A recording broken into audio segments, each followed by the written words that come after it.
Hello friends, Valentine's day అంటేనే love స్టోరీల season. మరి ఈ సీజన్లో కపుల్ ఫ్రెండ్లీ అంటూ థియేటర్లోకి వచ్చిన సంతోష్ శోభన్ మానస వారణాసిల సినిమా ఎలా ఉంది? ఇది కేవలం యూత్ఫుల్ రొమాంటిక్ కామెడీనా, లేక ఇందులో అంతకుమించి ఎమోషన్ ఉందా? ఈ రివ్యూలో క్లియర్గా తెలుసుకుందాం. సినిమా కథ విషయానికి వస్తే మన హీరో నెల్లూరు కుర్రాడు. ఇంటీరియర్ డిజైనింగ్ పూర్తి చేసి ఉద్యోగం కోసం చెన్నై వస్తాడు. ఇక హీరోయిన్ మిత్ర చిత్తూరు అమ్మాయి. తను ఐటీ జాబ్ కోసం ట్రై చేస్తూ ఉంటుంది.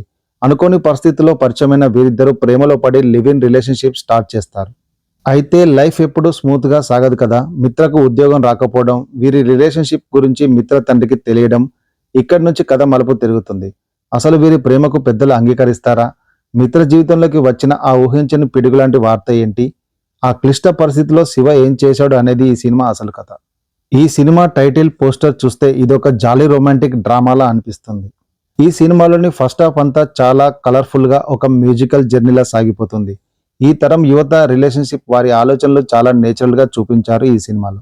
ఇక సెకండ్ హాఫ్ గురించి మాట్లాడుకుంటే ఇక్కడే అసలు ట్విస్ట్ ఉంది. ఇంటర్వెల్ తర్వాత సినిమా ఒక్కసారిగా జానర్ షిఫ్ట్ అవుతుంది. రొమాన్స్ ప్లోస్లో రెస్పాన్సిబిలిటీ వస్తుంది.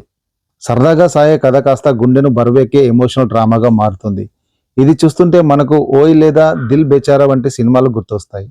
సంతోష్ శోభన్ విషయానికి వస్తే ఇలాంటి బాయ్ నెక్స్ట్ డోర్ పాత్రలు కొట్టిన పిండిలా చేస్తాడు ఇతను. కానీ ఈ సినిమాలో సెకండ్ హాఫ్లో తన ప్రేయసి కోసం పడే వేదనను అద్భుతంగా పండించాడు. నిజంగా శివ పాత్రలో ఆయన జీవించేశాడు. మానస వారణాసికి ఇది మంచి డెబ్యూ అని చెప్పాలి. చాలా సెటిల్డ్గా నటించింది. ఇక తమిళ స్టార్ కమెడియన్ యోగి బాబు స్క్రీన్ మీద కనిపించినప్పుడల్లా నవ్వులు పోయించారు. ఆయన సెటిల్డ్ కామెడీ సినిమాకు పెద్దగా ప్లస్ అయింది. రాజీవ్ కనకాల, గోపరాజు రమణ గారు తమ పాత్రలకు పూర్తి న్యాయం చేశారు. టెక్నికల్గా చూస్తే ఆదిత్య రవీంద్రన్ మ్యూజిక్ ఈ సినిమాకు ప్రాణం. పాటలు బాగున్నాయి. బ్యాక్గ్రౌండ్ స్కోర్ ఎమోషనల్ను బాగా ఎలివేట్ చేసింది. Dinesh Purushothaman camera work style, Chennai location చాలా అందంగా చూపించింది. ప్రొడక్షన్ వాల్యూస్ రిచ్గా ఉన్నాయి. ఈ సినిమా ప్లస్ పాయింట్స్ గురించి మాట్లాడుకోవాల్సి వస్తే సంతోష్ శోభన్ యాక్టింగ్ సూపర్ అని చెప్పవచ్చు. Feel good music and visual చాలా అద్భుతంగా తీశారు. హార్ట్ టచింగ్ ఎమోషన్స్తో సినిమాను పండించారు. ఈ సినిమా మైనస్ పాయింట్స్ విషయానికి వస్తే ఒక్కసారిగా వచ్చే జానర్ షిఫ్ట్ కొంతమందికి షాకింగ్గా అనిపించవచ్చు. సెకండ్ హాఫ్లో సాగదీత అనిపించే కొన్ని సీన్లు ఎక్కువగా ఉన్నాయి.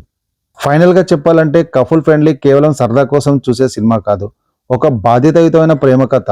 యూత్తో పాటు ఫ్యామిలీస్ కూడా చూడదగ్గ ఎమోషనల్ జర్నీ ఇది. మీరు కనుక ఓయ్, గీతాంజలి లాంటి సినిమాలు ఇష్టపడితే ఇది మీకు ఖచ్చితంగా నచ్చుతుంది. మరి మీరు ఈ సినిమా చూసారా? మీకు ఎలా అనిపించింది కింద కామెంట్స్లో చెప్పండి. ఈ వీడియో నచ్చితే లైక్ చేయండి, షేర్ చేయండి. మరిన్ని ఇంట్రెస్టింగ్ మూవీ రివ్యూస్ కోసం మన ఛానల్ను సబ్స్క్రైబ్ చేసుకోండి.